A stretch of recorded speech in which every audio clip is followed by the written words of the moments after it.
नमस्कार दोस्तों, मैं हूँ मनविंदर और मेरे चैनल पे आप सभी लोगों का बहुत स्वागत है। इस समय इज़राइल और हमास में घमासान मचा हुआ है। काफ़ी सारी कैज़ुअल्टी दोनों तरफ हैं। दुनिया भर में चर्चा का विषय बना हुआ है ये युद्ध। लेकिन इज़राइल का एक वीडियो वायरल हुआ है जिसमें हमास आतंकी अल्लाहू अकबर का नारा लगाते हुए एक महिला के नग्न शव के साथ खुले हुए ट्रक में जश्न मना रहे हैं।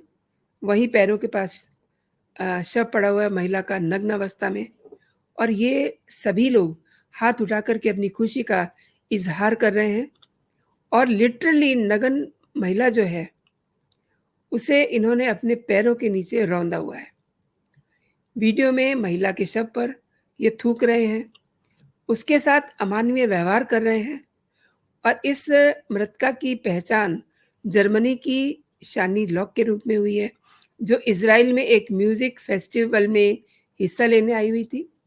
अब उसकी माँ ने हालाँकि ये रिक्वेस्ट की है, अपील की है कि कम से कम उसकी बेटी का शव दे दिया जाए, लेकिन उसकी कौन सुन रहा है? विश्व भर में इसकी निंदा हो रही है, लेकिन एक भारतीय महिला पत्रकार, जो लोग अल्लाहू अकबर का नारा लगा रहे हैं, उन आतंकवादियों के फ़ेवर में खड़ी है। इस पत्रकार का नाम है Irena Akbar and I am sorry to say इस महिला को ज़रा भी शर्म नहीं है। एक महिला होकर के उस महिला के लिए इसने ऐसी बातें की हैं जो अब इस दुनिया में नहीं है, जिसे आतंकवादियों ने जिसकी हत्या कर दी, उसके कपड़े तार-तार कर दिए। जहाँ एक तरफ पूरी दुनिया इस घटना की निंदा कर रही है, वहीं ये अपने आप को पत्रकार बताने वाली एरेना अकबर, हमास के इन आतंकवादियों के बचाव में उतरी हुई है। ये महिला इस्लाम का बचाव कर रही है और इन आतंकवादियों को सपोर्ट कर रही है। इसका ये कहना है, इसने ट्वीट में ये लिखा है कि अक्सर इस्लामी आतंकवादी और आईएसआई के दौर तक महिलाओं को सेक्स स्लेव बनाए जाने का लंबा इतिहास है। यानी कि जो भी इन आतंकवादियों ने किया है, वो गलत नहीं किया है। इंडियन एक्सप्रेस में काम कर चुकी इरेना अकबर ने बहुत ही अजीब-सा तर्क दिया है, लेकिन मैं पहले आपको इनका ट्वीट दिखा दूँ। अब पहले तो आप इन्हें देख लीजिए, कि ये कौन है? ये एक तरफ तो इरेना है, दूसरी तरफ वो लड़की है, जिसकी ये जर्मन की रहने वाली है, जिसकी हत्या की है हमास के आतंकवादियों ने। इसके बाद इरेना ने ट्वीट किया है, उस ट्वीट को भी आप देखिए। लंबा-चौड़ा ट्वीट किया है और उसी के साथ इसने अपने ये फ़ोटोग्राफ लगाए हैं और इनको आप अक्सर इन मोहतरमा के साथ भी देख सकते हैं। ये वही इरेना हैं, जिन्हें कोविड के दौरान हमने सबने ये कहते हुए सुना था कि कोविड को उन्होंने थैंक्स किया, अल्लाह का उन्होंने थैंक्स किया और ये कहा कि अगर कोविड नहीं होता तो शायद बहुत सारे मुस्लिम जो हैं डिटेंशन कैंप में होते। उसकी तरफ मैं बाद में आती हूँ, लेकिन मैं पहले आपको ये बताऊँ कि इन्होंने किस तरीके से अ, जिन आतंकवादियों ने हमास आतंकवादियों ने जर्मन महिला की हत्या की, उसके शरीर पे पहले से ही कपड़े नहीं थे, लेकिन इन मोहतरमा ने अपने शब्दों से उनके रहे-सहे जो एक कहते हैं ना कि एक पर्दा होता है शर्म का, वो भी इन्होंने उतार के फेंक दिया। इन्होंने लिखा कि शानी लॉक को इंस्टाग्राम पे इन्होंने देखा, पत्रकार मोहतरमा ने, और ये देखती हैं कि उनके जितने फ़ोटोग्राफ्स हैं, उसमें वो बहुत कम कपड़े पहनने वाली दिखाई दे रही हैं। और ये लॉजिक दिया कि हो सकता है कि जब इनकी हत्या हुई हो, तो वो ऐसे ही शॉर्ट कपड़ों में हों।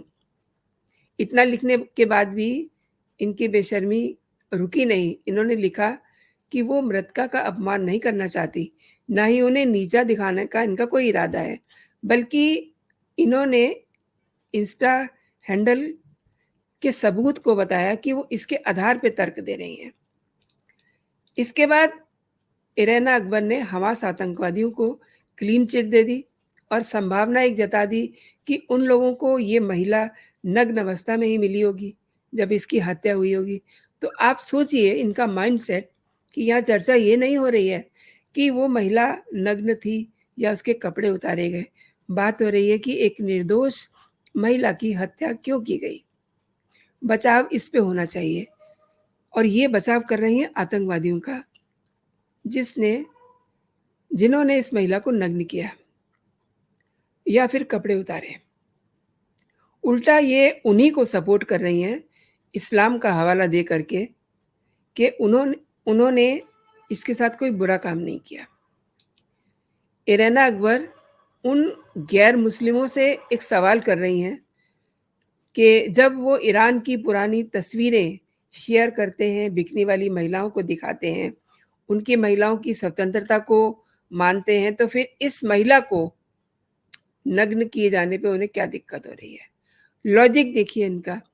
बहुत सारी आप देखते हैं फ़ोटोग्राफ्स लोग अपने इंस्टा पे लगाते हैं। सम टाइम कुछ कपड़े कम भी होते हैं, नो मैटर। लेकिन इनका तर्क देखिए कि इन्होंने ये कहा है कि ये बिकिनी पहनने वाली जो महिलाएँ हैं, इनको अगर वो अपनी आज़ादी बताते हैं, तो फिर एक महिला को नग्न किए जाने से इनकी दिक्कत क्या है? तो इन मोहतरमा की सोच पर मुझे बड़ा तरस आ रहा है। आप याद कीजिए, ये वही इरेना अकबर हैं जिन्होंने पैंडेमिक कोविड के दौरान खुदा का इसलिए शुक्राना किया था, शुक्रिया किया था और ये दावा किया था कि यदि कोरोना वायरस नहीं होता, तो भारतीय मुसलमान डिटेंशन कैंप में होते। और इन पत्रकार मोहतरमा ने ये भी कहा था कि यदि कोरोना वायरस नहीं होता, तो फांसीवादी अपने जो प्लान बना रहे थे, उसे वो पूरा कर देते। लेकिन अल्लाह ने अपना प्लान बना दिया। यानी कि पूरा देश उस समय कोरोना से जूझ रहा था और जो कोरोना में फँसे हुए लोग थे, जो इससे पीड़ित लोग थे, पूरा देश उन्हें बचाने के लिए लगा हुआ था और ये कह रही हैं कि फांसीवादी अपने प्लान बना रहे थे, तब अल्लाह ने अपना प्लान बना दिया। ऐसी सोच है इनकी।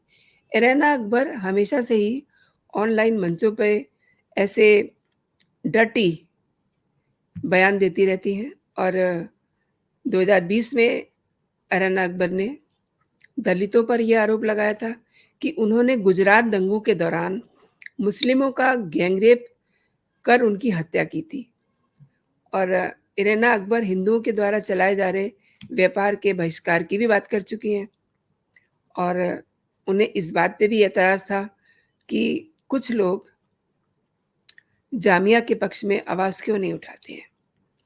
और एक बात और बताऊँ मैं आपको, कांग्रेस पार्टी की तरफ इनका बहुत झुकाव है। ये इरेना खुद को बिज़नेस वुमन कहती हैं और अक्सर संजय झा, जो इन दिनों काफ़ी कंट्रोवर्सी में भी रहे, संजय झा के जैसे नेताओं के ट्वीट्स को अक्सर ये रीट्वीट करती हैं। इरेना अकबर ने प्रधानमंत्री नरेंद्र मोदी के आपको याद होगा आध्यात्मिक दौरे पर भी इन्होंने निशाना साधा था कि ये जब ध्यान करने गए हैं तो वहाँ पे कैमरा क्या कर रहा है। मुझे समझ नहीं आ रहा कि मैं इनके माइंडसेट पे कौन-सा शब्द इस्तेमाल करूँ। इन्हें मोदी की बढ़ती हुई लोकप्रियता से समस्या है या इन्हें जो हमास के आतंकवादी कर रहे हैं, उन्हें सपोर्ट करना है? क्या करना है? क्या चाहती हैं ये? क्यों ये इस तरीके की ट्वीट करती हैं? कुछ दिन पहले ही इरीना अकबर ने पत्रकारों और कलाकारों, क्रिकेटरों पर ये निशाना साधा था और ये कहा था कि इन्होंने अपने क्षेत्र में काम करके जो इज़्ज़त कमाई है, वो पिछले 5 वर्षों में एक हत्यारे का समर्थन करते हुए इज़्ज़त गँवा दी है। अब आप देखिए जिस समय 2019 के चुनाव से पहले एग्ज़िट पोल के सर्वे आए थे, तब इन्होंने बहुत गला फाड़ा था, बहुत जार-जार रोई थी। इन्होंने ये कहा था कि एग्ज़िट पोल से नरेंद्र मोदी वाले नेतृत्व के अ, जो सरकार है, उसको गलत दिखाया है और इन्होंने ये भी कहा कि ईवीएम जो है वो बीजेपी